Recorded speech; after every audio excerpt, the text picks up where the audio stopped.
Oke, Assalamualaikum warahmatullahi wabarakatuh. Selamat pagi, selamat siang, selamat sore, ataupun malam untuk teman-teman semua yang menyaksikan video pembelajaran kali ini. Sebelumnya perkenalkan, nama saya Zainal Huryansyah dari NBT Angkatan 2019.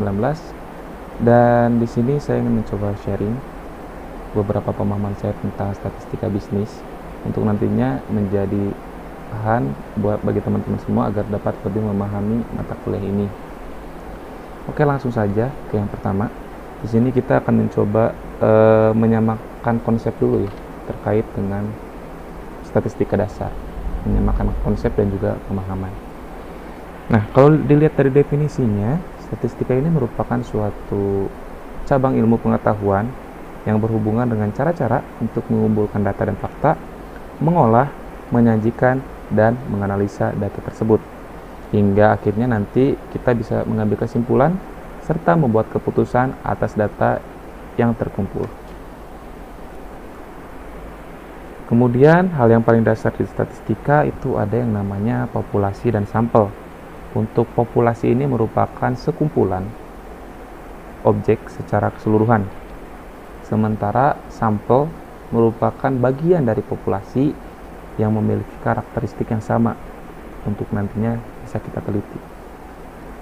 Nah, proses untuk mengubah populasi menjadi sampel itu dinamakan sampling. Nah, proses untuk mengubah populasi menjadi sampel dinamakan sampling. Kita ambil analogi misalnya kota Bandung misalnya sebagai populasi. Populasi di kota Bandung ada sekitar 2 juta misalnya. Dan kemudian kita ingin meneliti salah satu daerah yang memang menjadi pabrik tahu misalnya di Cibuntu, dan untuk sampelnya di Cibuntu itu ada sekitar 100 warga misalnya. Nah, 100 warga Cibuntu. Nah, untuk populasi kota Bandung yang sebanyak 2 juta tadi itu namanya populasi. Tapi ketika misalnya tadi kita udah punya acuan penelitiannya, kita ingin meneliti daerah yang punya pabrik tahu, yaitu di daerah Cibuntu yang hanya ada sekitar 100 warga misalnya. Nah, 100 warga itu dinamakan sampel. Nah, proses pengubahan dari tadi yang secara garis besar kota Bandung hingga akhirnya mendapatkan suatu daerah yaitu Cibuntu sebagai sampelnya itu dinamakan sampling. Gitu. Nah, kemudian di sini juga baik populasi ataupun sampel punya perhitungannya masing-masing. Nah, kalau perhitungan yang didasarkan pada populasi disebutnya parameter. Misalnya kita mau menghitung rata-rata dari populasi, misalnya rata-rata umur warga kota Bandung, yang itu dinamakan parameter. Tapi ketika misalnya nanti kita ingin menghitung rata-rata umur di Cibuntu, warga di daerah Cibuntu, itu namanya statistik, perhitungan statistik. Kurang lebih seperti itu. Nah, ini mungkin secara lebih detailnya ya terkait proses dalam statistik. Jadi tadi tuh untuk kita itu dari populasi, misalnya dari kota Bandung, kita coba sambil tulis. Misalnya ini populasi kota Bandung.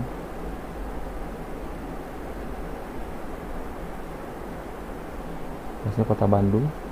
Kemudian kita mencoba mengumpulkan data kota Bandung ini di mana aja yang ada pabrik tahunya misalnya. Kemudian hingga akhirnya kita menemukan daerah Cibuntu tadi. Untuk akhirnya dari Cibuntu itu dijadikan sampel.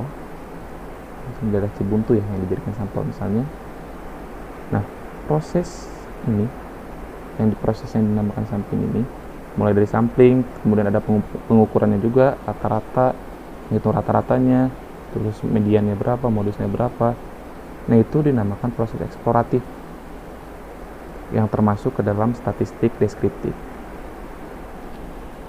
Itu. Nah, kemudian ketika kita telah mengumpulkan sampel dan data-data yang ada di sampel tersebut, untuk nantinya kita teliti, nanti kita melakukan uji hipotesis dan juga kita melakukan estimasi yang pada akhirnya hal tersebut dijadikan sebagai, kita tarik kesimpulannya Dan nantinya si sampel yang kita teliti ini bisa mewakili seluruh populasi yang ada.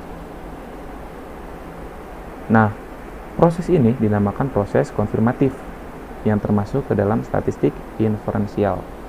Statistik inferensial itu contohnya kita ada yang namanya uji T, uji F, itu masuk ke dalam statistik inferensial.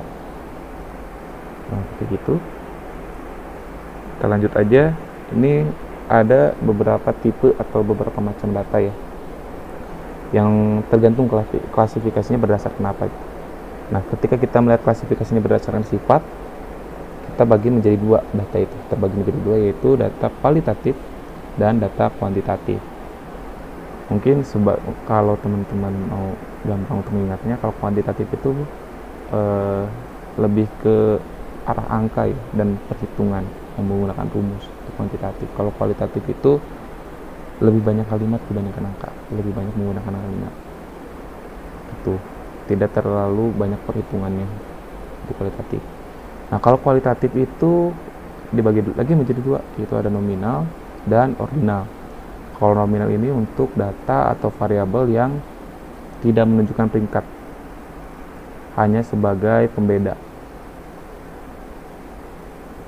ya. Itu misalnya variabel antara laki-laki dan perempuan jenis kelamin. Itu kan tidak ada pemeringkatan laki-laki lebih tinggi ataupun perempuan lebih tinggi, hanya sebagai pembeda saja. Nah, itulah yang dinamakan dengan nominal. Kalau di ordinal, ini selanjutnya ada kan yang nomor 2-nya ordinal.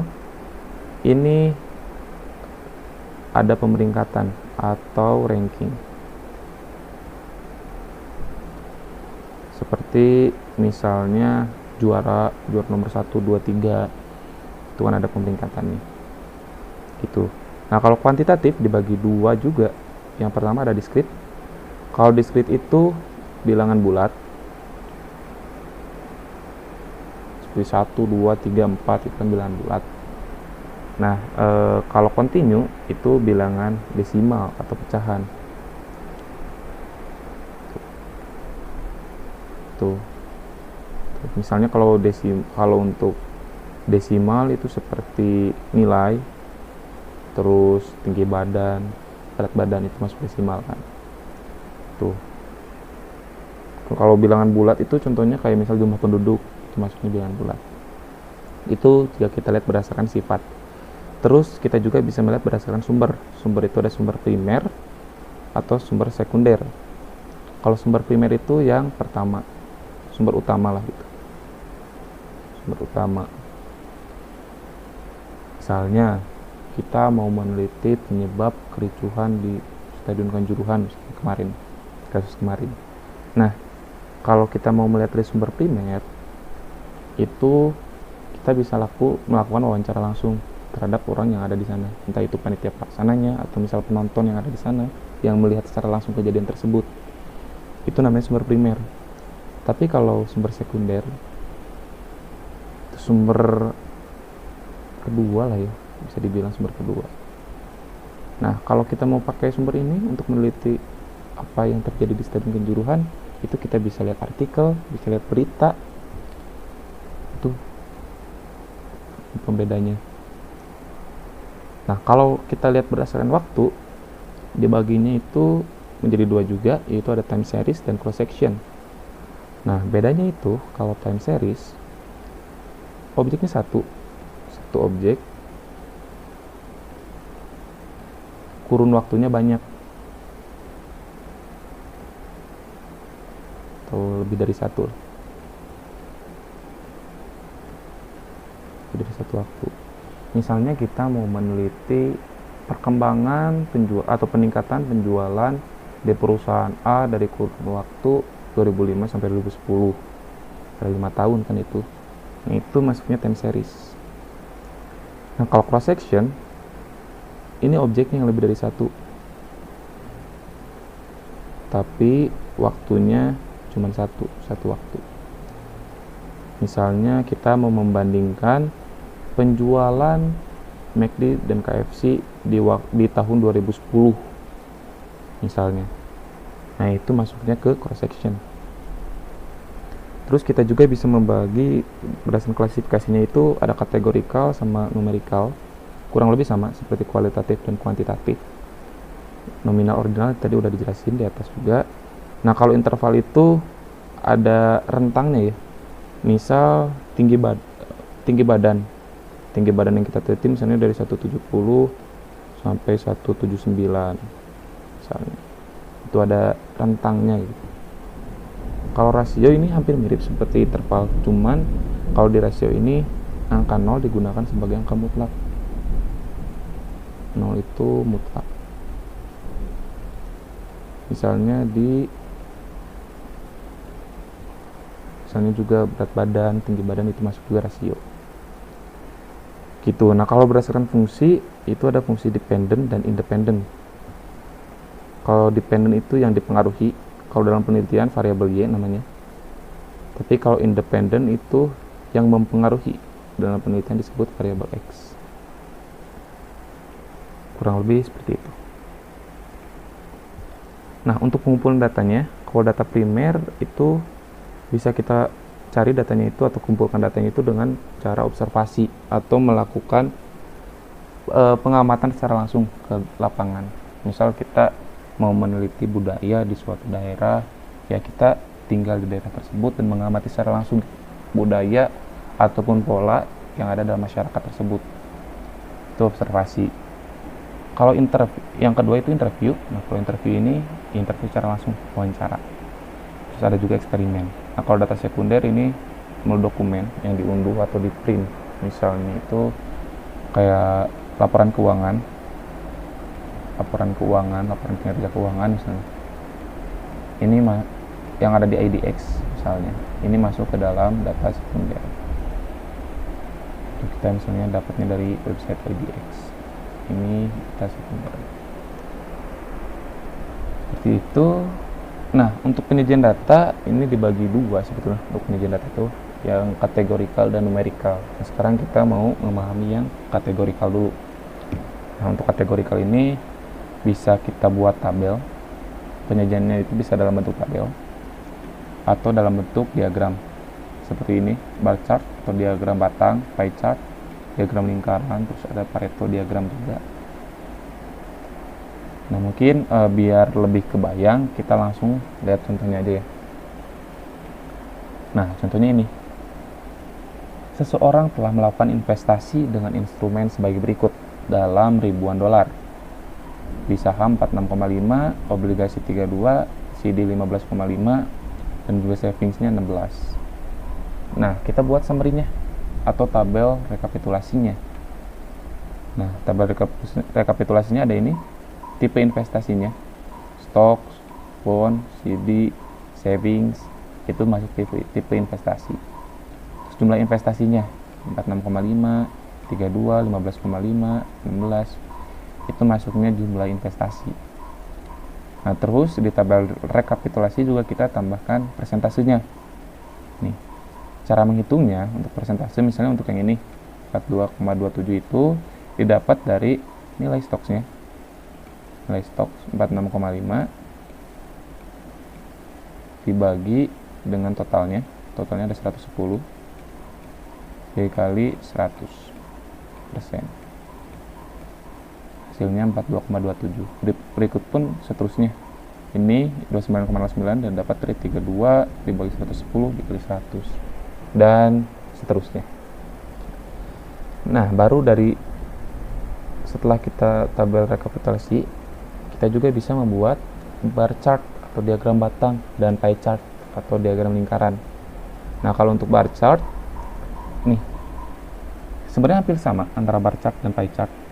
Cuman yang menjadi pembeda kalau untuk di bar chart itu yang digambarkan ini nilai aktualnya, nilai realnya. Nih seperti ini. Stok itu 46,5. Nah, makanya ada di sini 46,5. Sementara kalau yang pie chart atau diagram lingkaran itu lebih ke persentasenya. Ini stok 46,5 itu 42%. Tadi sudah kita hitung ya di sini. 42,27%. Jika dibulatkan 42%. Ini lebih ke arah persentasenya. Itu mungkin yang menjadi pembeda. Terus yang selanjutnya di sini nih, ada penyajian data numerikal yang kedua. Nah, kalau untuk numerikal ini sedikit unik. Jadi metode yang paling umum digunakan itu menggunakan distribusi frekuensi yang ada langkah-langkahnya juga. Langkah pertama ini udah ada di sini, urutkan data, kemudian cari range-nya, cari jumlah kelasnya, dan tentukan lebar kelasnya. Nah, biar langsung kebayang, langsung aja ke contoh. Ya, misalnya di sini ada contoh 20 sampelnya. 20 temperatur di musim dingin. Ada 20 musim. Nah, dari data ini, dari data yang ada, kita urutkan terlebih dahulu dari yang paling kecil ke yang paling besar. Setelah diurutkan, ketahuan nih, ini angka terkecilnya 12 dan angka terbesarnya ada di 58.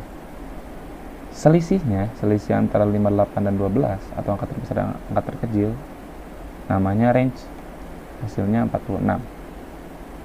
Kemudian jumlah kelas tadi rumusnya 1 plus 3,3 K itu tadi rumusnya 1 plus 3,3 log N. Nah, N yang dimaksud di sini itu adalah jumlah sampelnya. Ini kan jumlah sampelnya ada 20. Makanya di sini 1 plus 3,3 log 20. Nah, untuk menghitungnya, hitung dulu log 20-nya dikali 3,3 kemudian ditambahkan 1. Sebetulnya ini untuk hasilnya itu ada sekitar 4, sekian lah gitu. Tapi kita bulatkan ke atas jadi 5 hasilnya. Tuh. Nah, untuk menentukan selanjutnya kita menentukan lebar kelasnya. Lebar kelas itu range 46 dibagi jumlah kelas 5. Hasilnya 9,2. Kita bulatkan ke atas jadi 10. Tuh. Nah, terus selanjutnya kita menentukan batas di tiap kelasnya. Di sini ada 10 hingga 60. Dan nilai tengahnya. Nilai tengahnya berarti antara 10 sampai 20, 15, dan 25, 35, 45, dan 55. Setelah semuanya diketahui, kita langsung masukkan ke dalam tabel frekuensi. Nah, ini untuk tabel frekuensinya. Kalau mau lebih simpel, sebenarnya ini kan 10 but less than 20. Ini tuh 10 sampai 19. Ini 20 sampai 29. 20 sampai 29 dan seterusnya. Itu. Ini kan intervalnya tadi kita tentukan berdasarkan jumlah kelas dan lebar kelas ya. Nah, kalau jumlah kelas itu ini.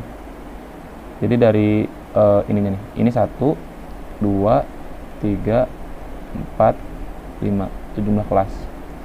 Kalau lebar kelas itu rentang. Jadi antara 10 sampai 19 ini rentangnya 10 angka.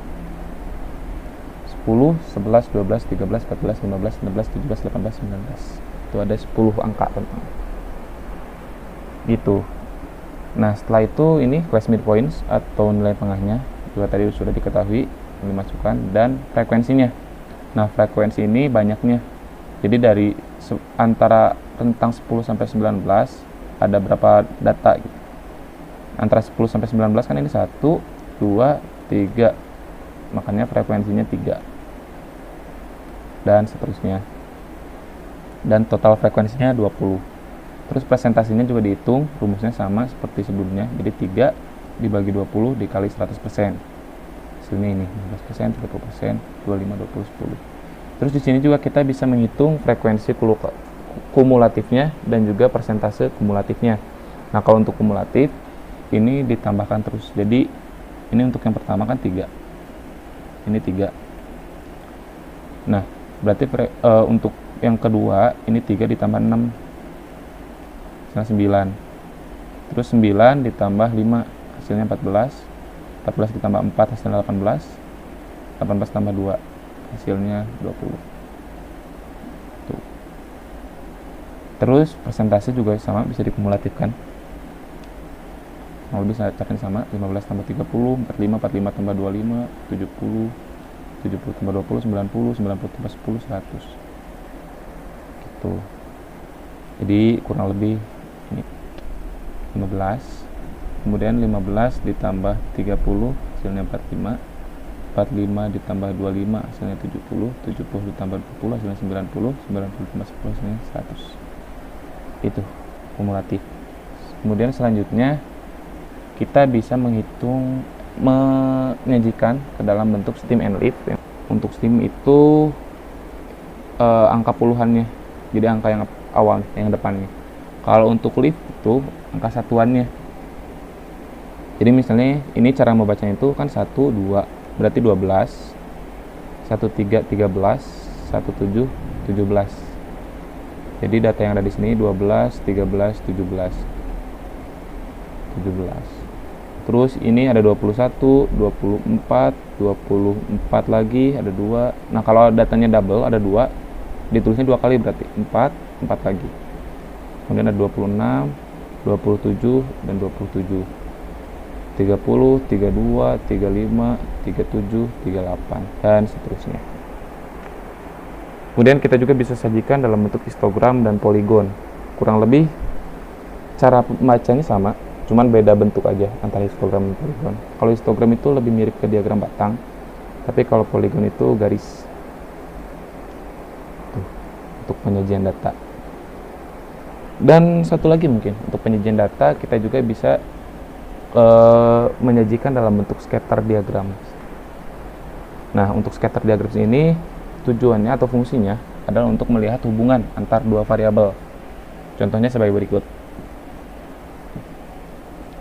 Misalnya di sini untuk yang sumbu Y-nya cost per day atau biaya per hari, dan untuk sumbu X-nya volume per day atau volume per hari.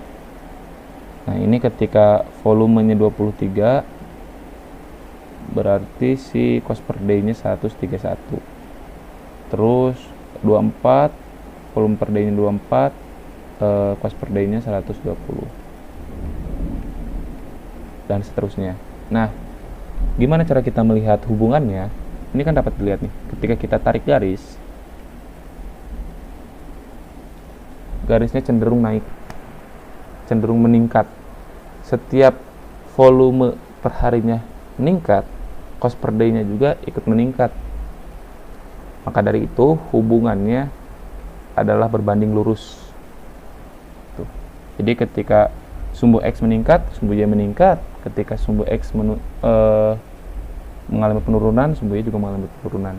Itu namanya hubungannya berbanding lurus. Terus next. Jadi ini mungkin berbanding lurus ya. Berbanding lurus.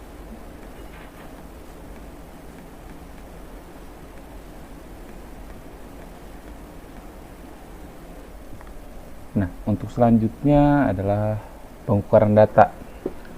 Nah, untuk pengukuran data itu dibagi menjadi beberapa ukuran ya. Yang pertama itu ada ukuran gejala terpusat atau sentral.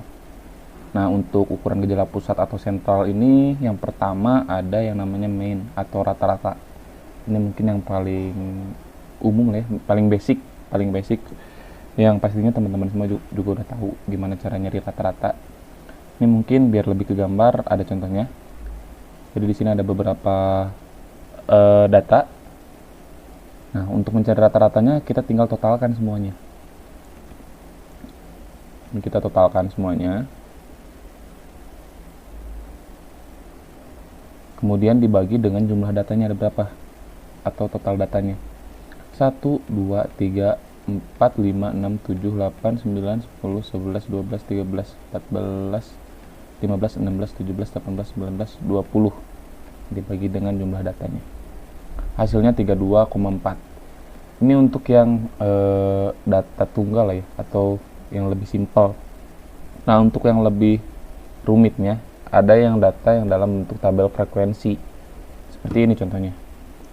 Nah, untuk misalnya untuk ini, untuk nilai 2 ada 3, nilai 3 ada 4, data 8 ada 1, data 10 ada 1. Nah, untuk mencarinya kita tidak perlu misalnya nulis 2 tambah 2 tambah 2 3 kali, terus tambah 3 tambah 3 4 kali. Kita tidak perlu seperti ini. Cuman cara simpelnya adalah antara XI atau nilai dan frekuensinya dikalikan 2 kali 3, 3 kali 4, 8 kali 1, kemudian semuanya dijumlahkan, hasilnya di sini 36, dan juga dibagi dengan, dibaginya dengan jumlah frekuensinya. 3 tambah 4 tambah 1 tambah 1, 9. 36 bagi 9 sama dengan 4. Kurang lebih itu untuk rata-rata. Kemudian lanjut. Nah, ini ada rata-rata hitung yang berbobot atau weighted mean, weighted average. Nah, untuk rumus umumnya ini hampir sama seperti data atau rata-rata pada tabel frekuensi. Hampir sama. Cuman yang berbeda di sini tuh lebih ke arah persentase untuk rata-rata hitung berbobot ini tuh. Jadi misalnya di sini nih, jumlah penduduk A, persentase buta aksaranya itu ada 11%. Nah, kita kalikan dulu. Tuh. 3.843 dikali 11. Hasilnya 42273. Dan semuanya ditotalin, semuanya dihitung, kemudian ditotalkan, hasilnya 112.017. Total jumlah penduduk yang buta aksara di seluruhnya gitu. Nah, hasilnya dibagi dengan jumlah penduduknya. Jumlah penduduknya ada 10.851. Hasilnya nanti dalam bentuk persentase. Kurang lebih seperti itu untuk rata-rata hitung berbobot. Nah, selanjutnya ada modus. Modus itu angka yang paling sering muncul. Nah, kalau untuk angka yang paling sering muncul, untuk data tunggal seperti ini gampang dicarinya. Ini kan 24, angka yang paling sering muncul ada 3 kali muncul. Dibandingkan data lain ini cuma 1 kali muncul, makanya di sini modusnya adalah 24. Tapi untuk data yang ada pada tabel frekuensi seperti ini, cara menghitungnya itu tidak semudah ini. Jadi ada rumusnya. Rumus umumnya itu adalah modus sama dengan B itu batas bawah, tambah L dikali B1 per B1 plus B2. Nah, kita langsung ya. Untuk B ini kan batas bawah. Nah, batas bawahnya itu di sini kan ada frekuensi nih. Ada frekuensi. Kita lihat dari frekuensi ini yang paling tinggi angkanya yang mana. Nah, ternyata yang paling tinggi itu frekuensinya 12. Ada di interval 150 sampai 124. Nah, untuk mencari batas bawahnya, angka yang paling rendahnya di sini 150 dikurang dengan 0,5. Hasilnya adalah 149,5. Itu untuk batas bawah. Nah, kemudian kita juga harus menghitung B1-nya. B1 dan B2. Untuk B1 itu adalah selisih antara frekuensi yang berada dalam daerah modus dikurangi dengan yang ada di atasnya. Itu B1. Kalau B2 itu dikurangi dengan yang ada frekuensi yang ada di bawahnya. Jadi di sini B1-nya 5 dan B2-nya 3. Nah, kalau untuk L, nih L itu adalah rentangnya. Jadi panjang kelasnya lah gitu. Panjang kelasnya itu kan dari 150 ke 154 itu adalah 5. Kalau mau lebih gampang cara ngitungnya itu 154 ini ditambah 0,5. Terus yang ini dikurang 0,5.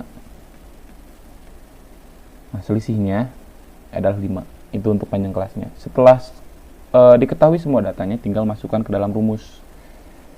Jadi B-nya 149,5, terus L-nya 5 ditambah 5 dalam kurung B1-nya 5 dibagi dengan B1 plus B2, 5 tambah 3 sama 8, dan hasilnya 152,63. Itu. Kemudian selanjutnya adalah pengukuran data yang masih ukuran gejala pusat, tapi ini untuk geometric mean.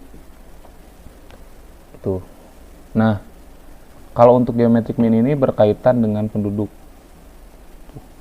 Nah, jadi di sini kita mau menghitung rata-rata dari penduduk yang ada di sini. Jumlah penduduk di tahun 86 sampai dengan 89. Kemudian kita hitung, nah ini berkaitan dengan pertumbuhan kalau geometri min itu. Jadi, nah makanya di sini kosong kan. Karena yang dihitung adalah pertumbuhan dari penduduk dari tahun 86 ke 87. Pertumbuhannya adalah 1,03 atau 04. Kemudian dihitung lagi pertumbuhan dari 87 ke 88 dan dari 88 ke 89. Itu. Nah, setelah dilihat semua pertumbuhannya, langkah selanjutnya kita tinggal masukkan ke dalam rumus. Jadi ini rumusnya. Rata-rata sama dengan geometric mean sama dengan akar dari x1, x2 hingga xn akar n. Nah, jadi di sini kan udah ketahuan n-nya itu maksudnya adalah pertumbuhannya. Ini n berarti ini adalah x1. Ini x2, ini x3, yang ini x3. Nah, ini di akar. Nah, karena total x-nya itu ada 3, berarti di sini n-nya itu 3 sama dengan 3. Makanya di sini akar 3. Kemudian akar 3 dari x1 kali x2 kali x3. Hasilnya adalah 1,1034. Kemudian lanjut aja ke yang berikutnya, itu ada pengukuran data berdasarkan ukuran letaknya. Yang pertama itu ada kuartil. Kuartil itu ada 3 ya. Kuartil 1, kuartil 2, kuartil 3. Makanya di sini I-nya sama dengan 1, 2 atau 3. Nah, untuk yang kuartil 2 itu adalah median atau nilai tengah. Tuh. Nah, di kuartil ini kita yang langkah pertama bisa mencari indeks kuartil. Kita bisa mencari indeks kuartil dulu kalau memang ukuran atau bentuk datanya itu data tunggal. Nah, indeks kuartil ini tujuannya adalah untuk mencari letak mediannya kalau memang datanya data tunggal. Nah, untuk rumusnya itu adalah I dikali N. N itu adalah jumlah sampelnya ditambah 1 dibagi 4. Nah, kalau dalam distribusi frekuensi, kita gak perlu ngitung ini dulu. Kita gak perlu ngitung pakai indeks kuartil atau letaknya. Nah, kita tinggal hitung, masukkan rumus, mirip seperti modus tadi. Cuman ada sedikit pembeda. Nah, kalau di sini, L dikali 1/4 I dikali N dikurang F per F.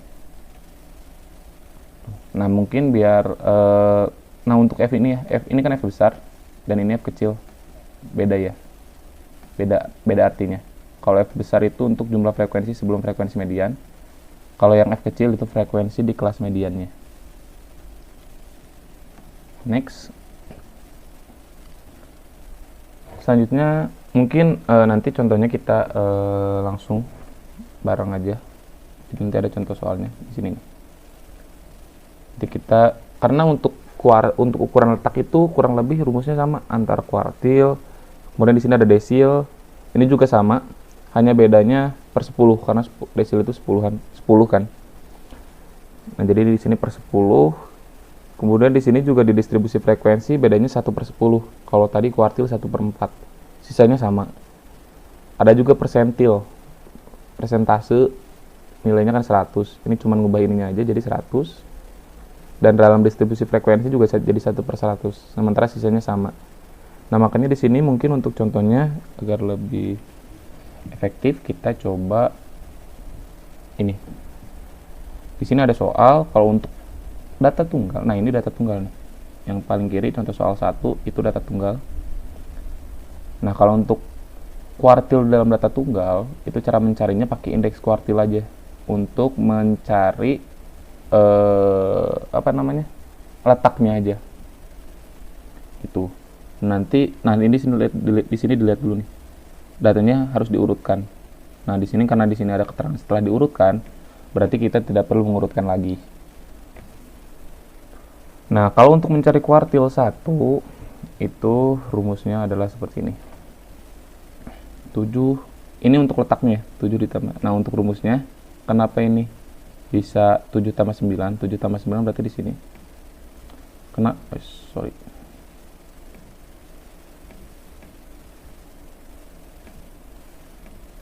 Letaknya di sini. Nah, untuk bisa tahu kenapa letaknya di sini, pakai rumus yang tadi. Pakai rumus indeks. Nah, jadi rumusnya itu adalah indeks kuartil 1 itu sama dengan 1, ini kan I ya.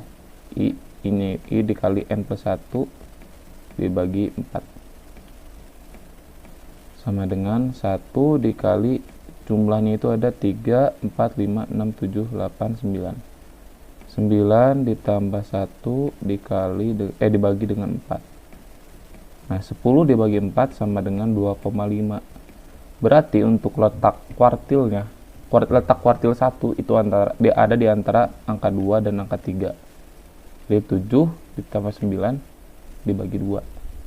Begitupun seterusnya sama untuk kuartil 2 dan kuartil 3, hanya beda di I-nya saja. Kalau di kuartil 2 I-nya 2, di kuartil 3 I-nya 3. Gitu. Nah, kalau untuk di distribusi frekuensi, contoh di distribusi frekuensi kurang lebih ini. Nah, untuk ini cara mencarinya kurang lebih sama ya seperti modus. Jadi untuk P45 misalnya ini, persentil 45, cara mencarinya sama dengan B ditambah L dikali 1/100 dikali 45 N dikurang F besar dibagi F kecil. Nah, untuk yang ini, untuk yang B-nya, di sini diketahui 59,5. Kenapa bisa 59,5? Karena di sini kita kan ini 45 ya. Ini sini kita tambahkan dulu. 5 ditambah 8, ini hasilnya 13. 13 ditambah dengan 15, hasilnya 28.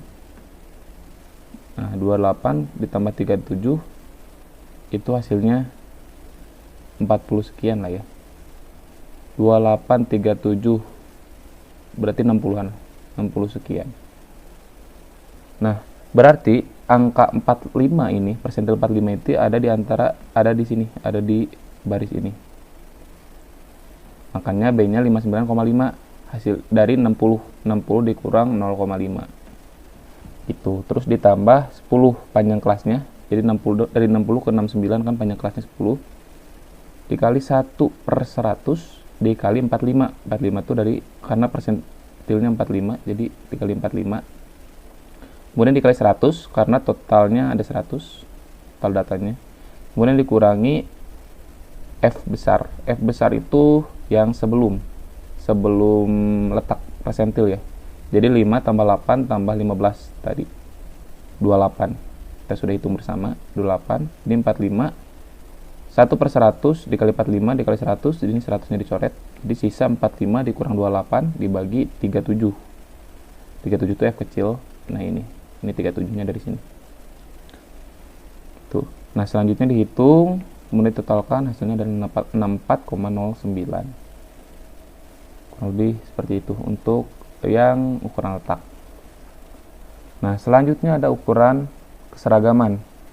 Kalau untuk ukuran keseragaman atau deviasi ini, rumusnya untuk range itu adalah X terbesar dikurang X terkecil.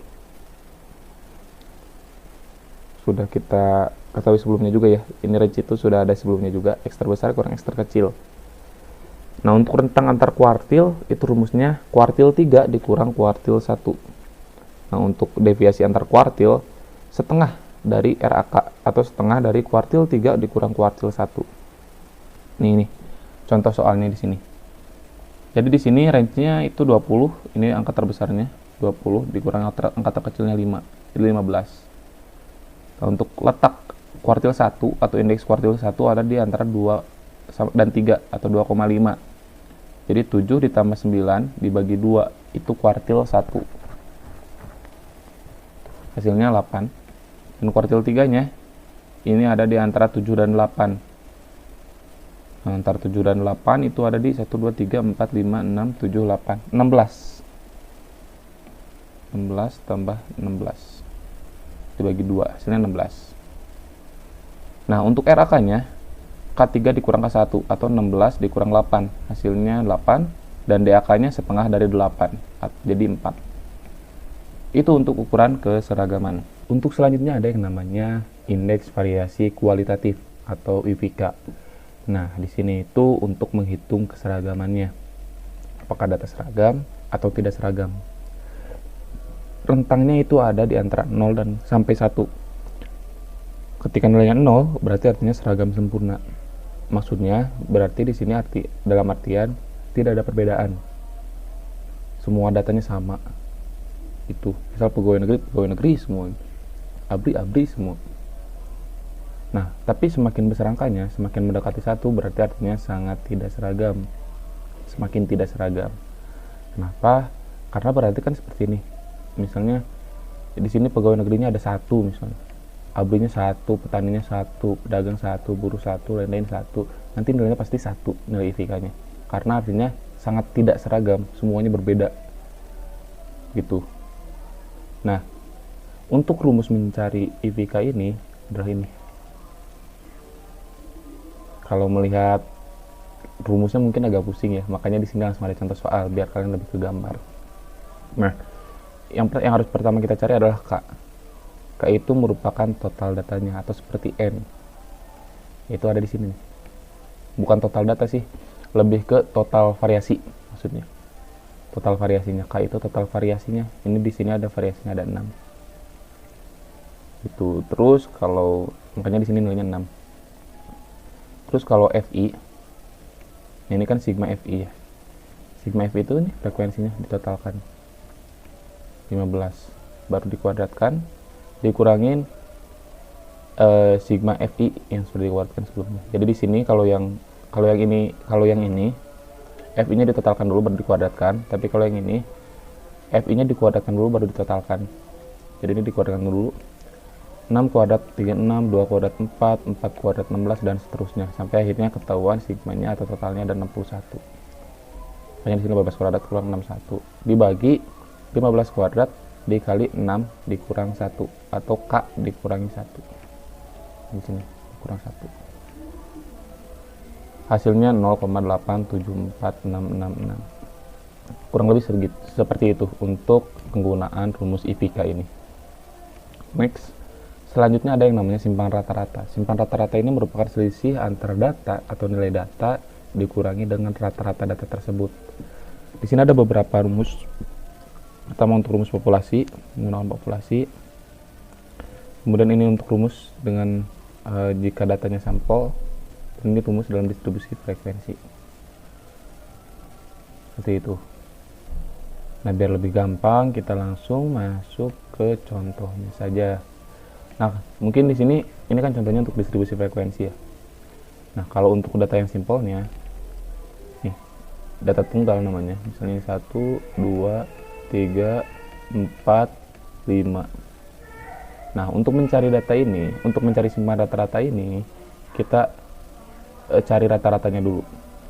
Rata-ratanya berarti sama dengan 1 ditambah 2, 3 ditambah 3, 6 ditambah 4, 10 ditambah 5, 15. Dibagi dengan total datanya. Total datanya itu ada 1, 2, 3, 4, 5. Jadi rata-rata sama dengan 3. Setelah ketemu rata-ratanya, dikurangin ini masing-masingnya. Dimutlakan ya nilainya. SR sama dengan mutlak 1 dikurangi 3. Kemudian ditambah mutlak 2 dikurangi 3. Tambah mutlak 3 kurang 3. Tambah 4 kurang 3 dan tambah 5 kurang 3 dibagi dengan total datanya 5 dikurangi 1 sama dengan ini kan 1 kurang 3 itu minus 2 ya, tapi karena dimutlakan berarti hasilnya harus positif, maka di sini jadinya 2. Terus 2 kurang 3 berarti 1 tambah 0 tambah 1 tambah 2 dibagi dengan 4. Hasilnya itu sama dengan 6/4. Atau jika diperkecil jadi sama dengan 3/2. Kurang lebih caranya seperti ini kalau untuk data tunggal. Tapi untuk data dalam tabel distribusi frekuensi ini lebih cukup ada agak sedikit kompleks lah gitu. Jadi kan di soal pasti ini yang diketahui cuman nilai datanya dan frekuensinya. step awalnya kita harus mencari dulu titik tengah. Titik tengahnya 50 tambah 54 bagi 2 hasilnya 52. Itu 50 tambah 54 dibagi 2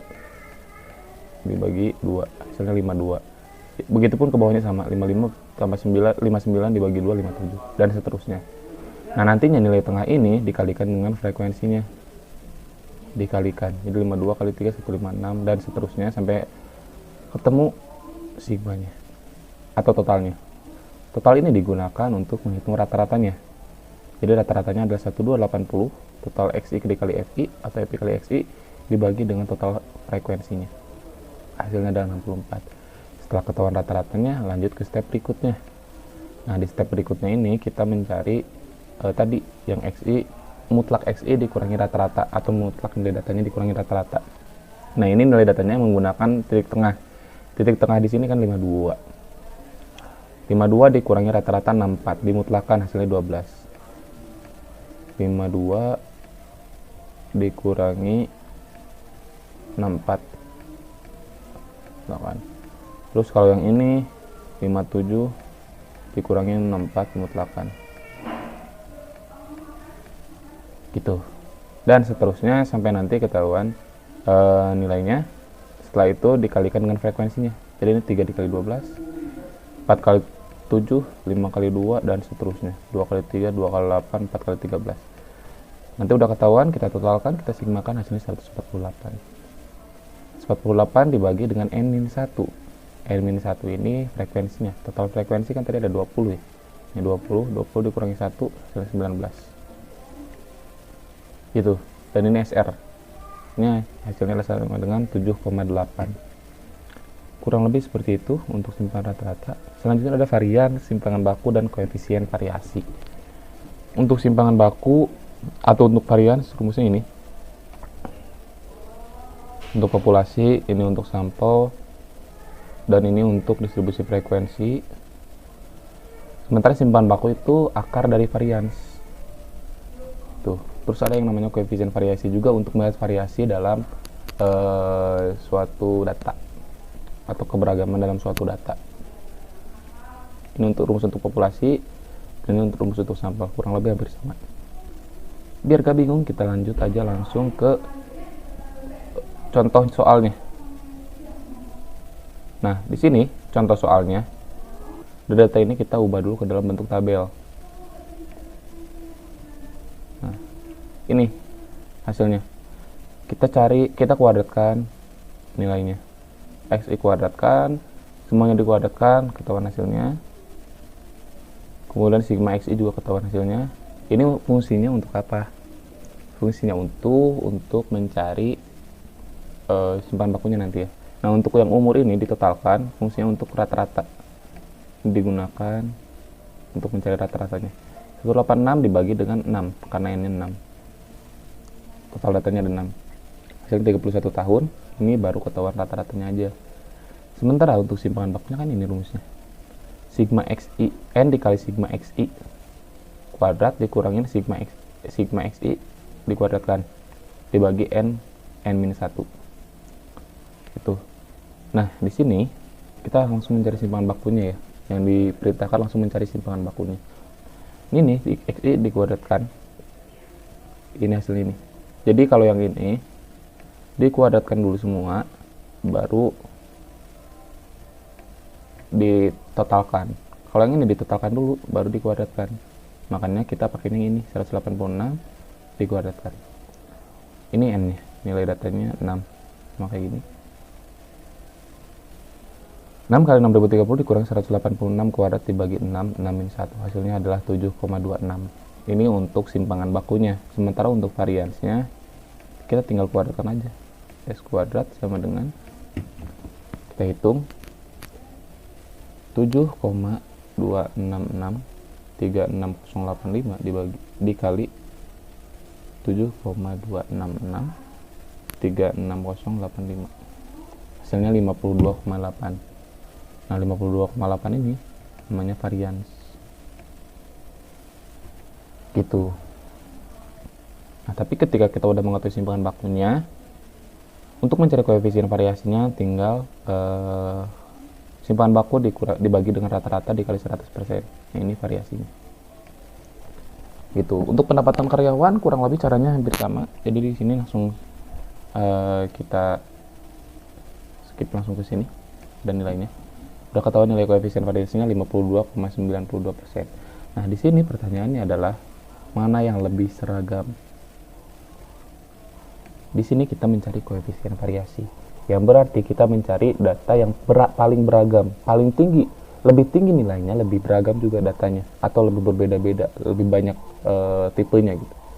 Nah, di sini yang paling tinggi itu adalah di pendapatan karyawan, 52%, lebih tinggi kan. Berarti ini termasuk data yang beragam atau banyak ragamnya. Ini lebih seragam karena lebih seragam atau lebih sedikit ya.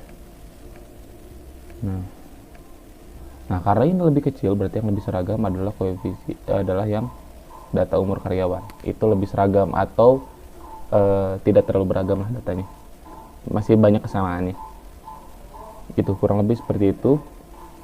Kita lanjut next ke yang berikutnya. Ini ada namanya angka baku selanjutnya.